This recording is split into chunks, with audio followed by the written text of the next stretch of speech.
আমরা ইমুতে গেছিলাম, ইমুতে যাওয়ার পরে নাম্বার দেওয়া দিতে চাইছিলাম, এর ভিতরে আমাদের ক্যামেরার ভিতরে এসে ডিস্টার্ব করছিল, এই জন্য আপনাদের মাঝে তুলে ধরতে পারি নাই।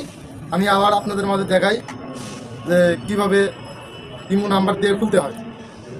এই যে আমরা ইমুতে গেলাম, প্রথমে ইমুতে যায় নাম্বার দিব, এখানে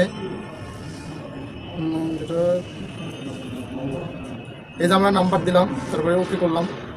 ওকে করার পরে দেখবো আলো আছে, আলো চাপ দেবো, আলো দিয়ে আবার টিকশনতে চাপ দেবো, একটা ফোন আসবে বা এসএমএস আসবে।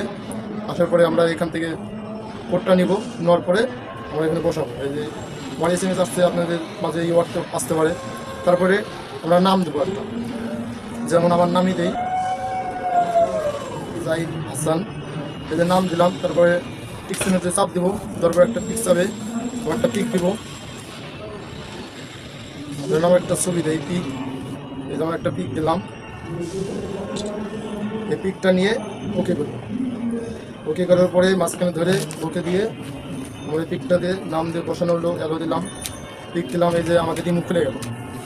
এভাবে আপনারা ইমো খুলতে পারবেন, যারা ইমো খুলতে পারেন না